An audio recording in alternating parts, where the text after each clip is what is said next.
Hiya.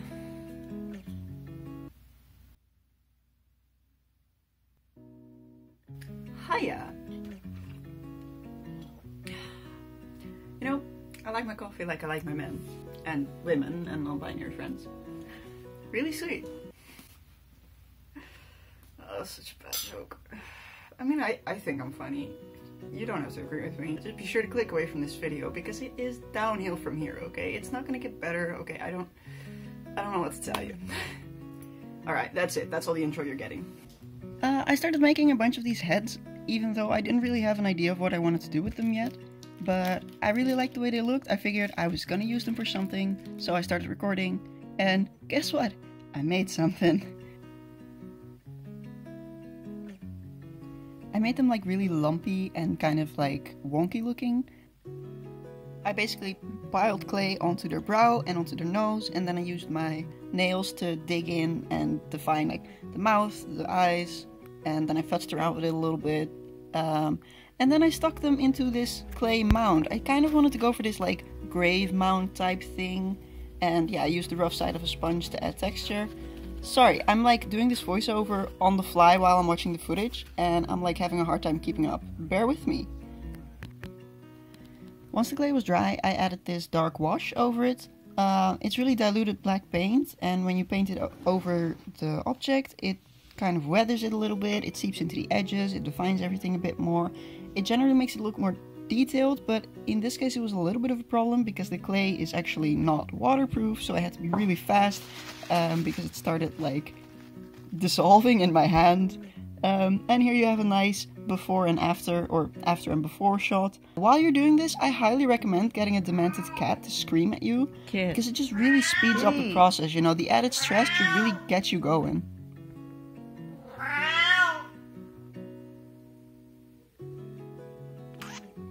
Oi! And then I painted the grave mound, but the paint job turned out kind of whack. That's okay though, I completely covered it in moss afterwards. Yeah, that doesn't look good. I used an old paintbrush that was really cheap and really not valuable, which is what you should do if you're gonna do this because you ruin it in the process, to paint glue on there, and then I sprinkled some moss on there that I got from like a miniature store, like a train set store basically. Yeah, sprinkle it on generously. You want it to look like it's been there a while, like it's been sitting in the outdoors, in the rain, growing moss for a while. And then you rinse and repeat words. Just keep doing that until it's covered.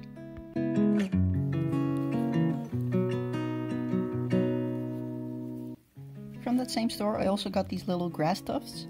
I cut them in half though, because otherwise they're like this really perfect circle and it doesn't look very good. Put some glue, shove them in there. I used my trusty toothpick. It worked great. Highly recommend using a toothpick for literally everything. It's what I've been doing on all my projects for all of time. It's going well. Yeah, screw expensive tools, just toothpicks, man. Use a clean one though, like preferably. I mean, or not. You do you. Don't let me tell you what to do. I'm just a stranger on the internet. If you want to use a dirty toothpick to add your grass, that's fine. So this is the point where I kind of figured out what I actually wanted to make. So I made this sketch. The only problem with this sketch is the butterfly wings, because everything else I know how to clay, but the wings will never look as good as the real deal. But how do you get the real deal? Well, you go hunting, obviously.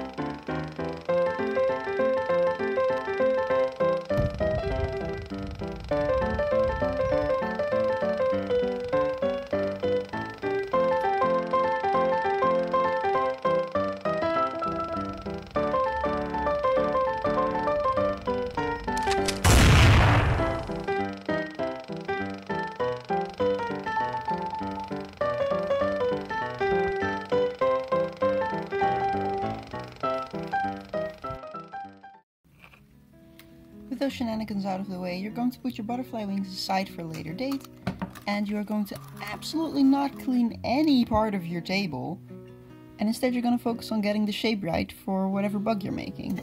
In my case, that was a millipede. And yes, that is a beautiful shot of me inspecting the shape.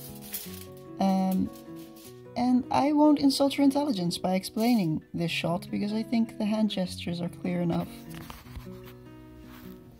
Then I used the wire to add legs. I just kept adding legs until I was satisfied by the number of legs, which was about this many. Yeah, it's legs, man. During every project, I kind of tend to get to this moment where I stop filming stuff, and this was that moment. I didn't film the tail of the bug. Yeah, sorry. But, I mean, I hope you enjoy the time-lapse of the rest of the bug.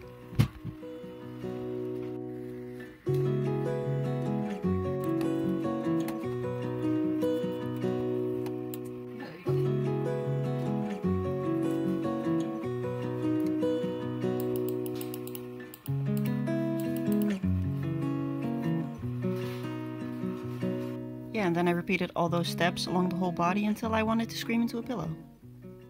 That's an exaggeration, but it did take a lot of time. A lot.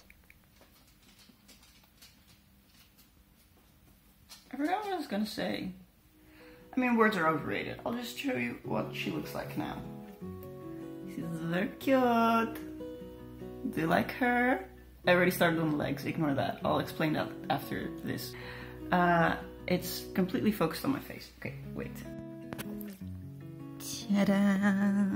Now, I was working on the legs in the middle of the heat wave, and I found this bumblebee right outside my window, and it was really tired and sad, so I gave it some honey.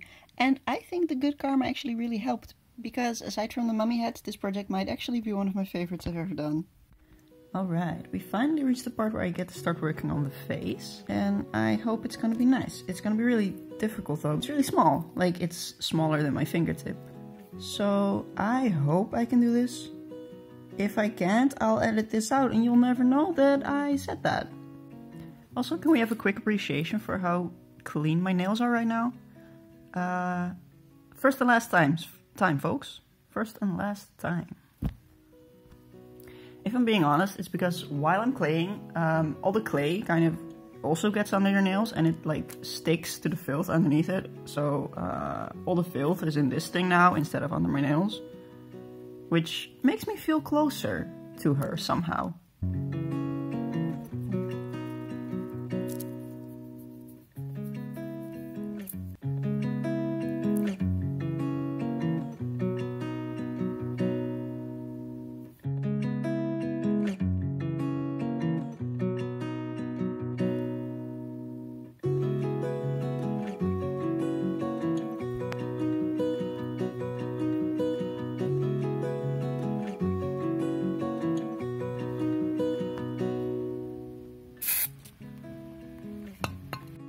The paint job is actually really basic, so I don't think there's much I can actually tell you about it.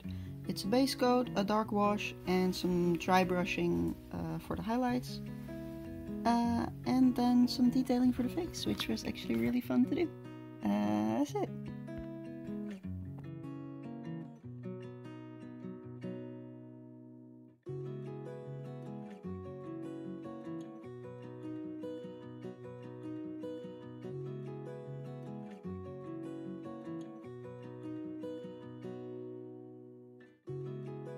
Welcome to the review, brought to you by 2008 PowerPoint. How did it go? Quite well, thank you for asking. I did procrastinate a lot, so it took so much longer than I thought it would, and now I only have 2 days to edit. And I'm stressed. I decided to name her Millie the Millipede. Why? Because I like alliteration. That is the only reason. On the topic of the wings, please pause to read if you might order them, because it's relevant, otherwise move on. And with that, we've reached the end of both the presentation and the video. Thank you so much for watching. I don't have an outro, I'm sorry. I never will. Goodbye.